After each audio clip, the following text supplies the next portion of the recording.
Good morning. Good to see y'all. So the exam question I have here today, I don't know whether it's on my slides. Can utilities cope with the next step in the green transition? Well, that was actually the question I asked the industry when I joined 1.5 years ago. Can we cope with the next steps? Are we ready for this? And adding to the two Ds, the digital and the decentral that were just mentioned, I think we have a very big D in the room, which is the decarbonization D.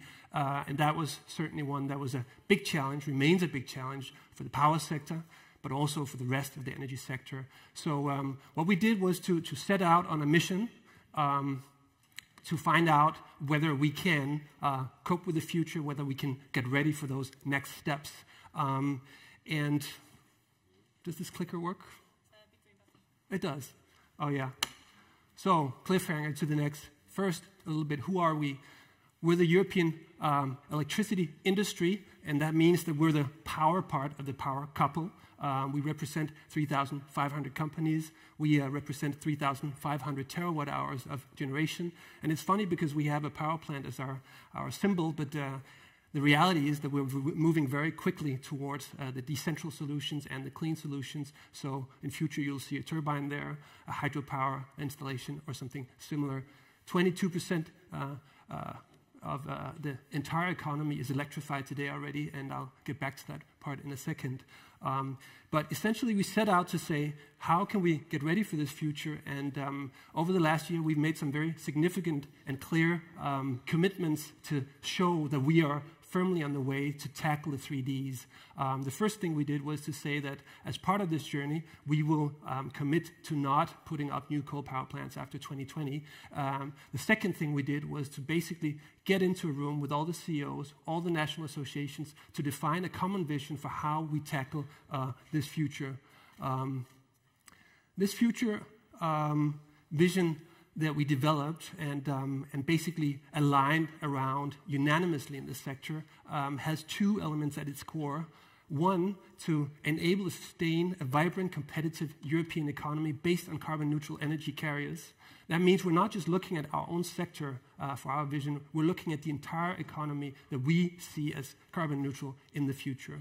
Secondly, we're saying that we want to enable and sustain a smart, efficient and truly sustainable society for all Europeans. So the importance of the citizen perspective, the customer perspective rises very, very significantly in our new vision.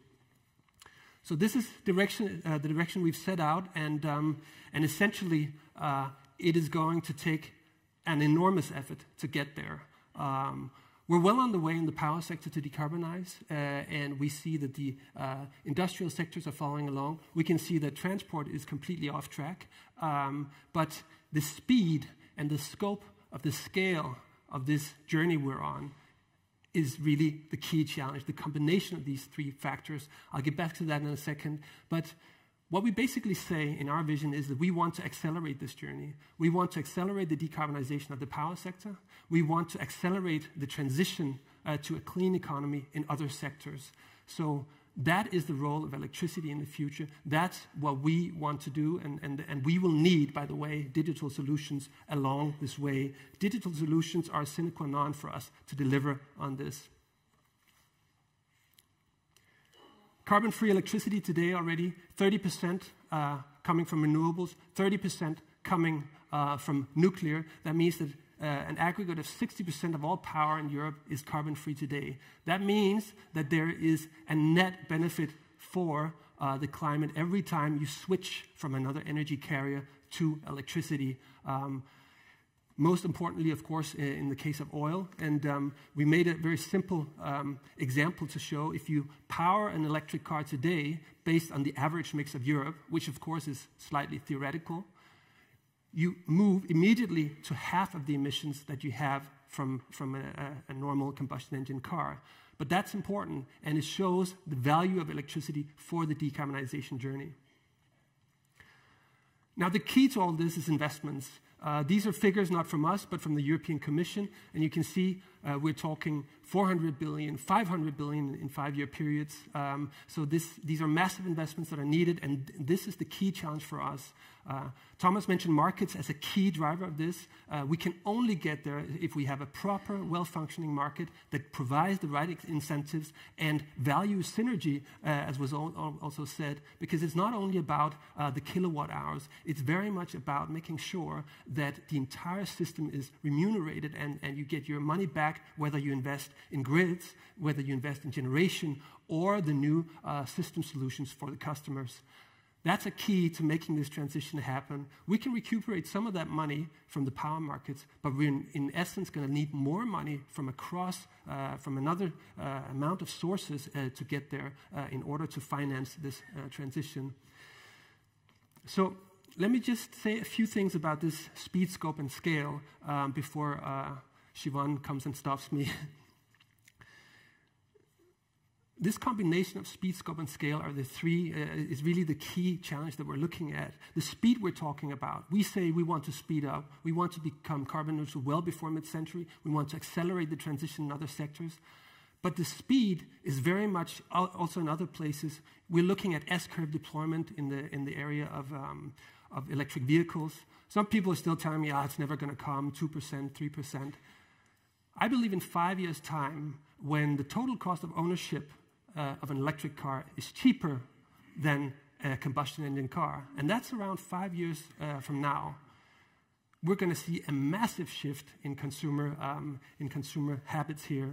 The European Commission thinks we're going to have around 40 million electric cars by 2030. Probably our Chinese colleagues will laugh at that because things are moving much faster in China. I know I read the other day we have 250 million two-wheelers, electric two-wheelers in China, and the bus fleet in China is transforming very, very fast. We're going to see S-curve deployment of these things, and really the challenge for the sector, for the industry, is to keep up with this massive change, this massive electrification we're going to see, this massive shift towards electrification of transport, electrification of heating and cooling, electrification of the industrial sectors. One colleague of mine from Eurelectric, who happens to run the grids in this city, once told me that within 1 month's time, he had read first that the ferry was going to electrify the ferry to Malmö, and a few days later, all buses were going to electrify before 2030. And he said, well, could somebody had called me and just told me about it so I could get ready for it?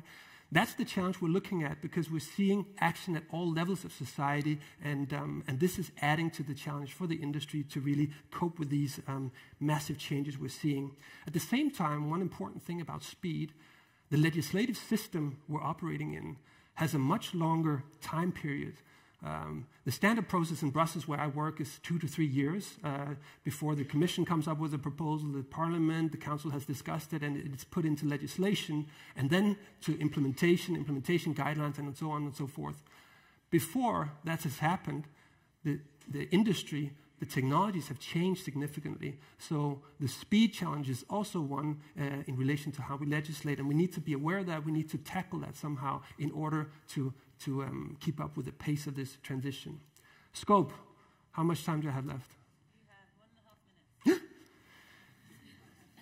Scope. We're going broader, but we're also going deeper.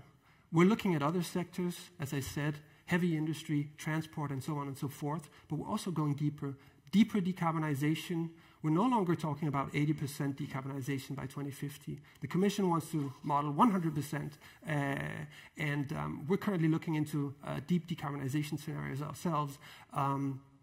So we're going deeper and we're going broader at the same time, and we're also speeding up. So that's really what we're looking at. At the same time, we're seeing deeper digitalization. We're going to see significant change across the value chain, whether it's customer journey, operational maintenance, and so on and so forth, adding to the challenge of keeping up with all these tendencies at the same time. Last but not least, the scale.